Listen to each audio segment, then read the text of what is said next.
another episode of Defense Against the Dark Web. I'm your host, Delilah Schwartz, and today I am thrilled to be joined by my very talented colleague, Naomi, who is our resident China and Russia cyber intel expert. She is fluent in both Mandarin and Russian and is our cyber threat research lead for all things Russia and China. I'm very happy to have her back. About a year and a half ago, we collaborated together on a report examining a recent collaboration that Naomi had noticed of Russian attempts to enlist Chinese cybercriminals to their cause and create a more collaborative space for Russian and Chinese collaborative cybercriminal efforts. Today we're going to take a look at the recent developments in this space. Naomi, thanks for joining me today. So glad to be here. So in our report last year, we discussed how Russian cybercriminals, strangely at the time, appeared to be, though them being the more advanced and more expert cybercriminal community, attempting to enlist the Chinese cybercriminal community, which are less expert, less organized, somewhat less advanced, to begin working on joint cybercriminal operations together. That was just after the beginning of the Russia-Ukraine war. And I'd really love to hear from you what you've observed, what you've noticed across the cybercriminal underground on this topic. Have Russian and Chinese cybercriminals continued to collaborate as we examined in 2022, or have things changed? So we did had a certain amount of anticipation about what would be the collaboration between the Chinese and the Russian parties, because we saw this Russian effort to start a collaboration with the Chinese underground when we published our report in 2022. But after that, we saw that this effort didn't succeed and things went actually the other way. So after the war broke between Russia and Ukraine, the underground pretty much consolidated into smaller communities rather than a broad international one. That's so interesting. At the time, we examined one particular cybercriminal platform, a forum, in which there were certain Russian cybercriminals that were actively attempting to encourage Chinese cybercriminals to join in, participate. Most of the discussions on that platform were in English, and we did see some form of Chinese collaboration, or they really did, I guess, welcome the Russian invitation to collaborate and cooperate together. Is the Chinese presence, is that forum still operating, first of all?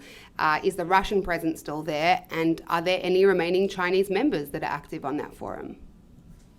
One of the rules of the forum at that time was writing all the posts in both Russian and Chinese and Mandarin. And we did see Chinese participation and talk between threat actors, Chinese threat actors and Russian threat actors, and some collaboration between those both communities. But currently, this platform only consists major community of the Russian side, and the Chinese side is not really participating there anymore, or in a very small amount, not as we anticipated that it will be thriving community. I mean, I imagine that the escalation and the tensions of the Russia-Ukraine war might have had a maybe disincentivizing effect on the Chinese cybercriminal community. But I know that you're also currently writing a thesis for your master's degree that is really focusing on the recent evolutions that you've noticed within the Chinese cybercriminal community, and I'd love for you to tell me a little bit more about that. So we're not saying Russian-Chinese collaboration. What are we seeing? So my thesis is focusing on the emerging and development of the Chinese hacktivism movement in China. I'm currently researching the development under the current ruler Xi Jinping and current hacktivism Chinese groups in China.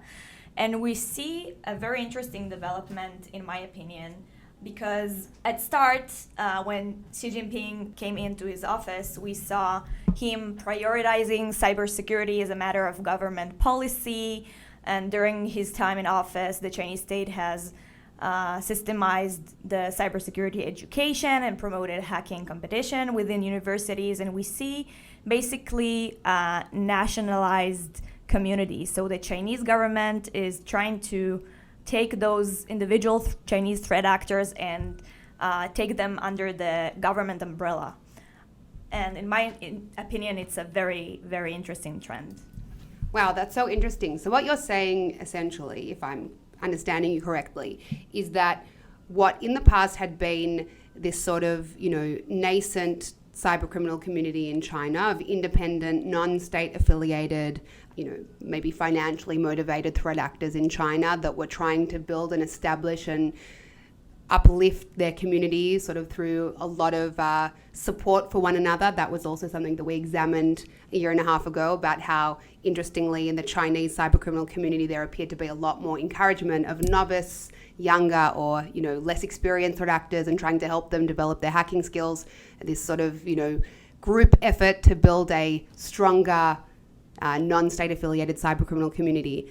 So what I'm understanding from what you're saying is that the state apparatus in China has essentially attempted to nationalize and bring independent cybercriminal threat actors under their wing to essentially become a state apparatus, to incentivize them to be operating with and for the state, for state objectives, for state strategy and national interests, which is very in line, I guess, with the communist vision for China, which is essentially giving what you can for the nation. So if these are the cyber criminals, if that's what their skills are, then they are now doing their part for the Chinese regime. Is that it's like a federalization or a, communist effort of cybercrime or of cyber attacks? Is that what's happening? Am I understanding you correctly?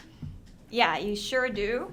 We do see, when Xi Jinping take power, he realized the amount of power that cyber criminals have. And I think that PRC is really afraid of this double-edged sword. So it really tries to take this individual, smart young people from university and recruit them into the government APTs. So we see this trend of less individual cyber criminals and more Chinese APTs and hacktivist group attacking. And also there was a really crackdown on the access even to the Tor network, for example, to VPNs in 2017. So the Chinese parties, together with the internet companies in China, really did a crackdown on VPN providers. So even if Chinese threat actors want to access the network and want to access the dark web,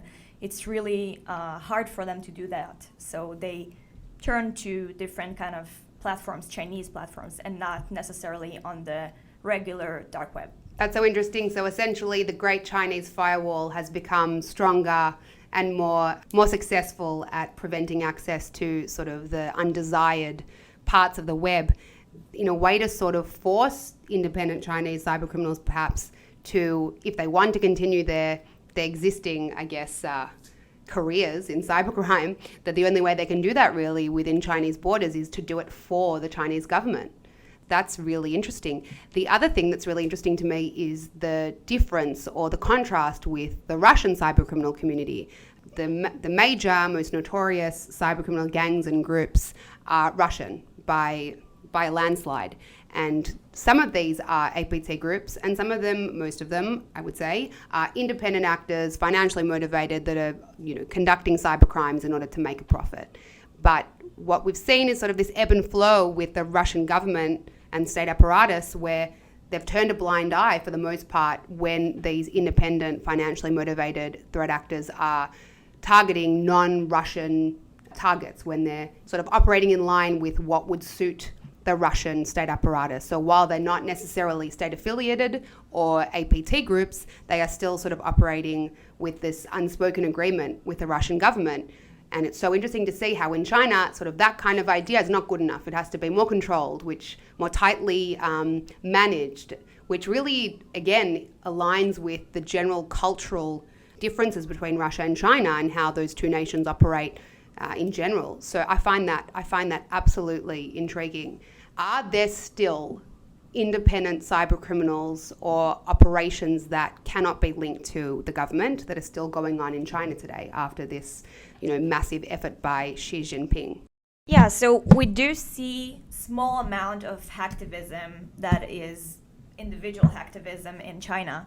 For example, with Nancy Pelosi visit in Taiwan in August 2022, we saw a small amount of hacktivism attacking Taiwanese infrastructure, whether it's railway or the Ministry of Foreign Affairs website, and posting Chinese national slogans on the website.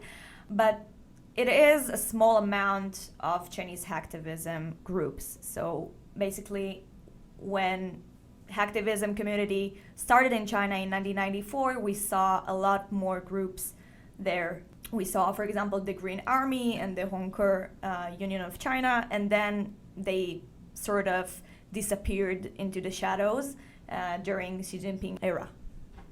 Wow.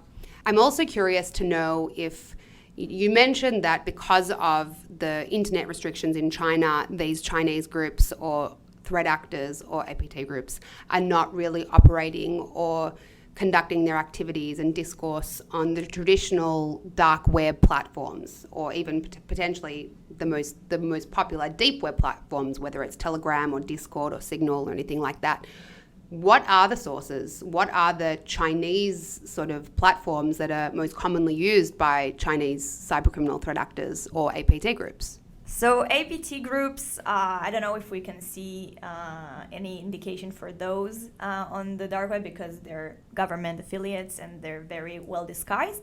But for hacktivism group, I think most of the platforms will be Chinese platforms such as Chinese instant messages, QQ, WeChat, and also the Chinese clear web. So as we stated in the report, Chinese threat actors will disguise themselves with slang words and use different kind of words to disguise their threat engagement activity.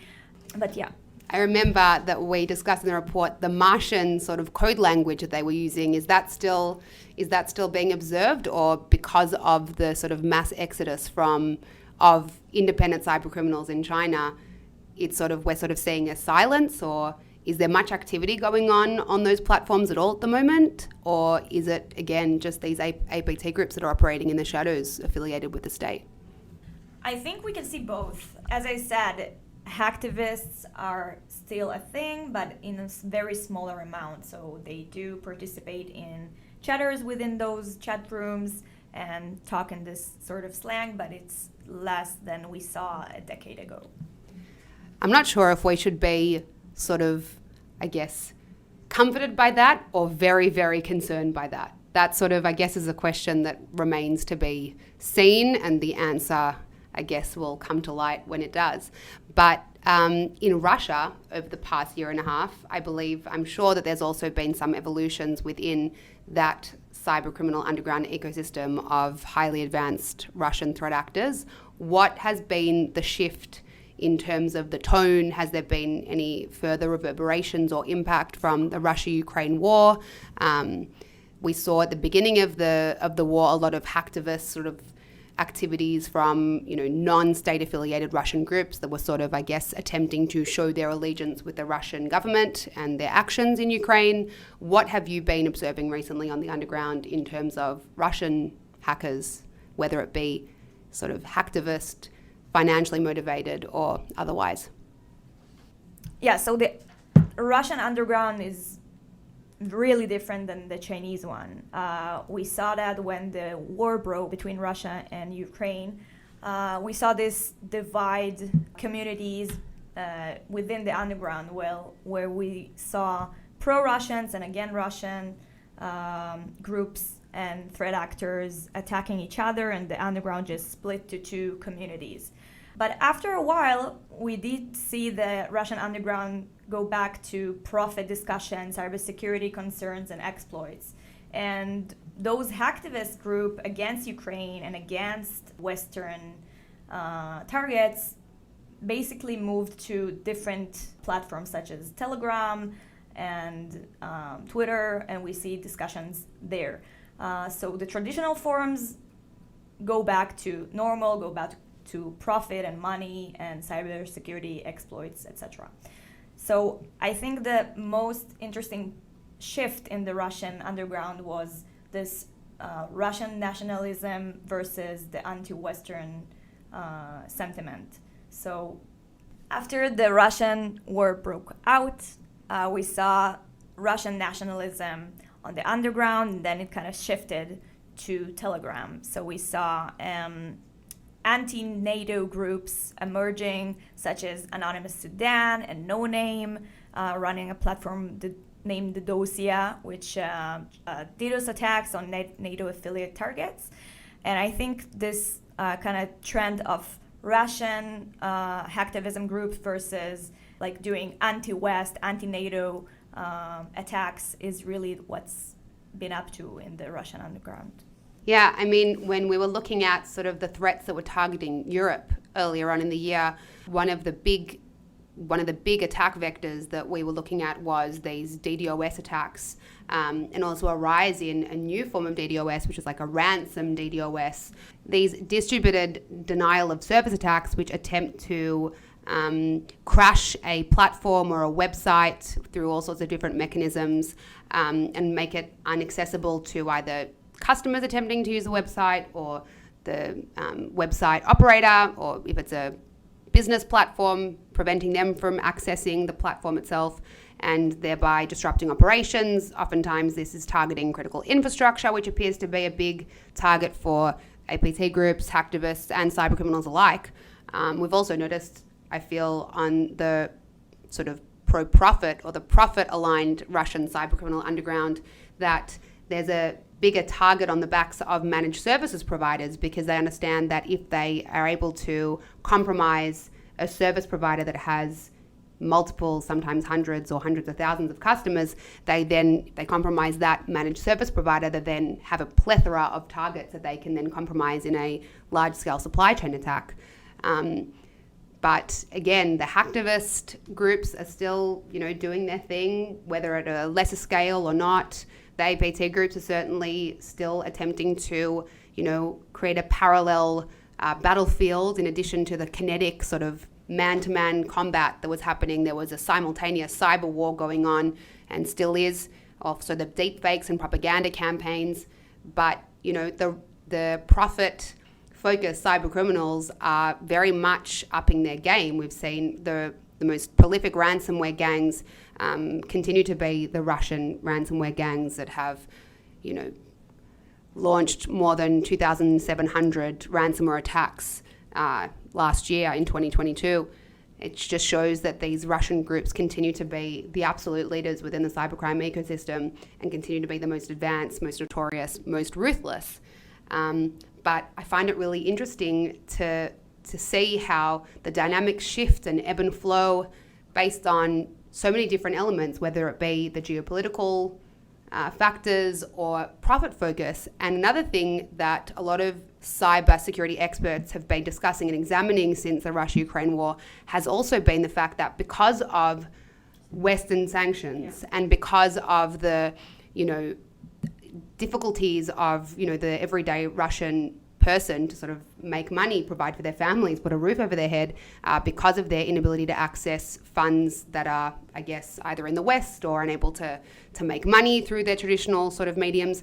Many of these, individuals with high-level technical expertise are making the choice to turn to cybercrime as a way to make money because they don't really have any other option. Is that something that you've also been picking up on, that there seem to be new or more Russian cyber criminals, or how have you really noticed this manifest on the Russian underground, if at all?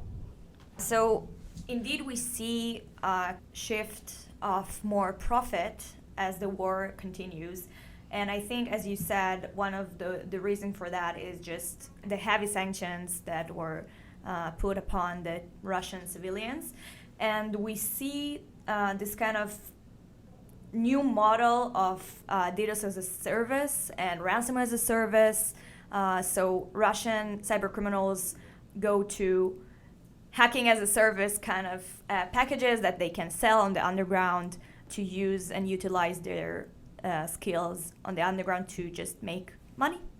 Wow, that's really interesting that you link those two concepts together, because we have been certainly noticing the sort of rise of the ransomware enterprise, I guess, as I like to call it, which is when these highly expert cyber criminals who are very capable of creating this very complex ransomware strains and infrastructure and all the things that come with it, and something that used to be only possible for these high-level expert cyber criminals are now something that can be bought. You can outsource expertise now on the underground.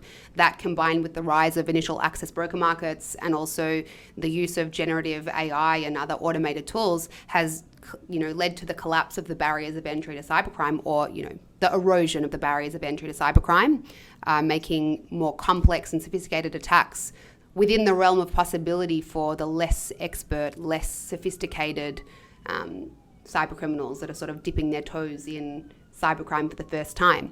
But it's so interesting to link those two concepts of these this continued rise or this amplification of as-a-service offerings or market spaces on the cybercriminal underground, on the deep and dark web, and the sanctions that are imposed by the West on Russia and the Russian need for a way to make money. And with Russians being the most expert, most advanced cybercriminal sort of community, it's really no surprise that they're, recognizing that they can offer their expertise for a fee. Why wouldn't they offer their expertise as a service? It makes complete sense. And it also aligns with the rise that we've noticed over the past year of these as-a-service offerings, how that's just amplified, just proliferated at unprecedented rates on the underground. I find that to be a very interesting sort of linkage or correlation between those two observations. I'm going to be thinking about that one for the next few days, I think.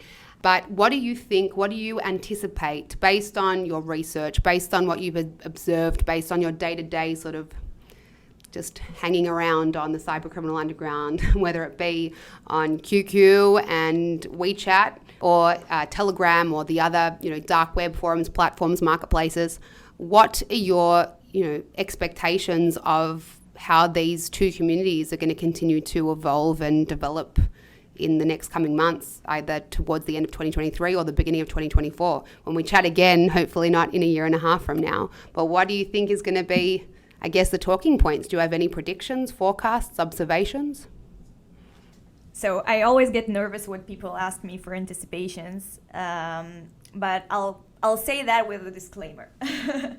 In my opinion, we'll see in the upcoming months or years this, let's say, very scary in my opinion, but probably true, those two communities emerging and evolving. The Chinese community will evolve in more government affiliates, threat actors. They will become more powerful, more educated, and more fearsome. And in my opinion, the Russian side will be as, unfortunately, as was in the Cold War, kind of like anti-Western, anti-NATO side will emerge, and we'll see the world collide into two. So essentially, obviously with the disclaimer that we might be completely off mark, but essentially these observations indicate that we could potentially be on the brink of a cyber Cold War, which is, the Russian and Chinese interests, which are clearly very anti-West, sort of whether it's in collaboration with one another or not, but conducting cyber operations, offensive cyber operations, cyber warfare, cyber espionage on behalf of their governments, whether it be Chinese or Russian, in order to further state interests in the cyber realms, instead of, the Cold War era nuclear arms race of whoever can sort of reach nuclear capabilities first. It's now going to be maybe not an arms race in terms of capabilities, but just maybe in terms of skill, in terms of attack techniques, procedures, in terms of attack vectors, in terms of success.